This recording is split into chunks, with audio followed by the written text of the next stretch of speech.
رسول الکریم اما بعد، حضرت صدیقہ رضی اللہ تعالیٰ عنہ راوی ہیں، کہتے ہیں کہ نبی کریم صلی اللہ تعالیٰ علیہ وسلم مسجد میں تشریف فرما تھے اور ایک کبیرہ کی عورت زینت میں ملبوس مسجد میں آئی۔ آپ نے فرمایا لوگوں اپنی عورتوں کو زینت اختیار کرنے سے یعنی باہر نکلتے وقت منع کرو، زینت نہ کریں باہر نکلتے وقت۔ مسجد میں ناز و اندام سے چلنے سے روکو۔ بنی اسرائیل پر اس وقت تک لعنت نہیں کی گئی جب تک ان کی عورتوں نے ایسا نہیں کیا، زینت کر کے نہیں نکلی۔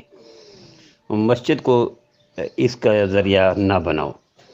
اس سے معلوم ہوا نبی کریم صلی اللہ علیہ وسلم فرمانا چاہتے ہیں کہ گھر سے باہر بن سنور کر نکلنا لعنت کا سبب ہے، اور لعنت برستی ہے باہر نکلتی جب عورت بن سنور کر سرخی پاؤڈر میک اپ اور وغیرہ وغیرہ کر کے۔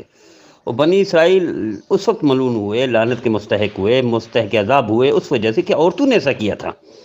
آپ بھی دیکھیں بنی اسرائیل تو ہزاروں سال گزر گئے، آج ہمارے ہاں ہمارے رواج، ہمارا معاشرہ، ہماری ثقافت، ہمارے علاقے، ہماری بہنیں، ہماری عورتیں، ہماری بچیاں کیا کرتی ہیں؟ یہی کرتی ہیں جو بنی اسرائیل نے کیا۔ اس کی وجہ سے ان پر لعنت کی گئی، عذاب کیا گیا، اور یہ بھی مستحق بن چکی ہیں۔ تو آئیے طے کر لیجئے، میری بڑی بہنیں اس میں کردار ادا کریں، میرے بڑے بھائی اس میں کردار ادا کریں، تربیت کریں، بحیثیت والد، بحیثیت بڑا بھائی، بحیثیت شوہر۔ دیکھیں اس طرح کے وہ بننا سنورنا منع نہیں ہے، لیکن گھر کے لیے ہے، شوہر کے لیے، اور میک اپ کرنا شوہر کے لیے ہے، باہر کے لیے نہیں ہے۔ ہماری بہنیں گھر میں گندی رہتی ہیں، باہر نکلتی ہیں تو کیوں لعنت کا ذریعہ بنتی ہیں، کیوں ملعون بنتی ہیں، کیوں عذاب کے مستحق بنتی ہیں؟ کیا ضرورت ہے اس کو خام کا پریشانی کی، تکلیفوں میں بڑھنے کی؟ دیکھیں تکلیفیں، پریشانیاں، مصیبتیں گھر میں بے برکتی نحوست اسی وجہ سے ہے۔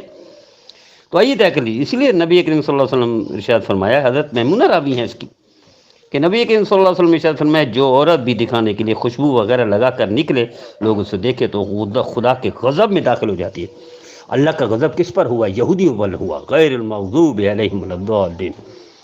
تو جس طرح وہ ان پر غضب ہوا، مستحق کے عذاب ہوئے، لعنت کے مستحق ہوئے، اس طرح یہ عورتیں، ہماری بہنیں، بچیاں بھی ایسا کر رہی ہیں، یہی بن رہی ہیں غضب کا ذریعہ، لعنت کا ذریعہ۔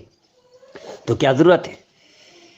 کس کا نقصان ہے؟ اپنا نقصان ہے۔ مجھے امید ہے میرے بھائی اس میں کردار ادا کریں آج کے بعد، میری بہنیں اس میں کردار ہے۔ میں بار بار درخواست کرتا ہوں، اگر میری بڑی بہنیں کردار ادا کریں، بڑے بھائی کردار ادا کریں، یقیناً معاشرے میں اس طرح کی لعنت اور اس طرح کا غضب کم ہوتا چلا جائے گا، معاشرہ سنورتا چلا جائے گا۔ میری بہنوں کے سنورنا، میک اپ کرنا، سرخی پاؤڈر وغیرہ لگانا یہ جائز ہے، لیکن کہاں گھر کے لیے، کہاں شوہر کے لیے، کہاں چار دیواری کے لیے؟ کیا چار دیواری گھر کے لیے شوہر کے سامنے کرتی ہیں؟ نہیں، گندی رہتی ہیں میری بہنیں۔ مارکیٹ میں جائیں گی تو کریں گی، شاپنگ میں جائیں گی تو کریں گی، ولی میں بھی جائیں گی تو کریں گی، کیا دوسروں کو دکھانے کے لیے؟ یہی تو لعنت کا ذریعہ ہے، یہی تو غضب کا ذریعہ ہے، یہی تو اللہ کو پسند نہیں، یہی تو شیطان کو پسند نہیں۔ آپ صلی اللہ علیہ وسلم میں جب اس طرح کی عورت گھر سے باہر نکلتی ہے تو شیطان اس کے ساتھ ہو چلتا ہے، توجہ دلاتا ہے، یعنی اس پر لعنت کا ذریعہ بناتا ہے، غضب کا ذریعہ بناتا ہے۔ تو کیسے ایسے گھر میں برکت ہوگی؟ کیسے ان کا راشن پورا ہو جائے گا، یا بجٹ پورا ہو جائے گا، یا تنخواہ پوری ہو جائے گی، یا ان کا رزق پورا ہو جائے گا؟ ممکن ہی نہیں ہے۔ یہ طے کر لیجیے، آج کے بعد اس حدیث پر خود بھی عمل کرنا ہے، دوسروں کو بھی کرانا ہے، خود بھی سننا ہے،